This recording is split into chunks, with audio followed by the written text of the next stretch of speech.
പലപ്പോഴും ഓരോരുത്തരും ഇങ്ങനെ പറയുന്നതൊക്കെ കേട്ടിട്ടുണ്ട്, എനിക്ക് ഭയങ്കര മറവിയാണ്, ഈ മറവി കാരണം എനിക്കൊരു കാര്യം ഓർത്തെടുത്ത് ചെയ്യാൻ കഴിയുന്നില്ല. ഇങ്ങനെയുള്ള ചില വാചകങ്ങൾ എപ്പോഴും കേൾക്കാറുണ്ട്. ഈ മറവി എങ്ങനെയാണ് മാറ്റിയെടുക്കാൻ കഴിയുന്നത്? ഒറ്റ വാക്കിൽ അതിനൊരു കാര്യം പറഞ്ഞു തരാൻ ആഗ്രഹിക്കുകയാണ്. മറവി മാറ്റിയെടുക്കാൻ നമ്മളെക്കൊണ്ട് മാത്രമേ കഴിയത്തുള്ളൂ. ഈ മറവി മാറ്റിയെടുക്കണമെങ്കിൽ നമ്മുടെ ജീവിതത്തിലുള്ള എല്ലാ പ്രശ്നങ്ങളെയും അല്ലെങ്കിൽ ചിന്തകളെയും മാറ്റി വെച്ചിട്ട് സ്വസ്ഥമായിട്ടൊന്നും ജീവിക്കാൻ കഴിയുമെങ്കിൽ ഈ മറവി ഉണ്ടാകത്തില്ല.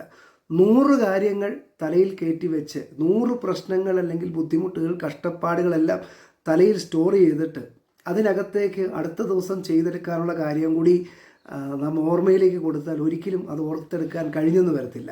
ആദ്യം നമ്മൾ ചെയ്തെടുക്കേണ്ട കാര്യം നമ്മുടെ ജീവിതത്തിനകത്തുള്ള എല്ലാ വിഷമങ്ങളും, ബുദ്ധിമുട്ടും, കഷ്ടപ്പാടും, അനുഭവങ്ങളെയും അങ്ങോട്ട് മാറ്റി നിർത്തിയിട്ട് സ്വസ്ഥമായിട്ട് അങ്ങ് ജീവിക്കുക.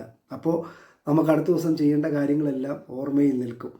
ഇന്നുള്ളതിനെ ഇന്ന് തന്നെ മാറ്റി നിർത്തിയിട്ട് അടുത്ത ദിവസത്തേക്ക് അത് ശുഭമായിട്ട് അല്ലെങ്കിൽ പുതിയ ദിവസമായി കണ്ടുകൊണ്ട് തന്നെ തുടരുകയാണെങ്കിൽ ഈ ഒരു മറവി നമുക്കുണ്ടാകത്തില്ല. ശരിക്കും പറഞ്ഞാൽ ഇതൊക്കെ ഉള്ളൂ ഇതിനുള്ള നല്ലൊരു മരുന്ന്. നമ്മളെ തന്നെ ക്രമീകരിച്ച് തുടങ്ങിയ നമ്മുടെ ജീവിതത്തിൽ ഇങ്ങനെയുള്ള ചില പോരായ്മകൾ അല്ലെങ്കിൽ കുറവുകൾ അങ്ങ് മാറിപ്പോവും. ഇനി അങ്ങ് ഓർമ്മ സ്ഥിരമായിട്ട് നിൽക്കും കേട്ടോ. ഇനി മറവി ഉണ്ടെന്ന് പറയണ്ട. കാരണം എല്ലാം ഒന്ന് മാറ്റി നിർത്തി സ്വസ്ഥമായാൽ ഈ മറവിയൊക്കെ അങ്ങ് മാറും. ശരിയല്ലേ?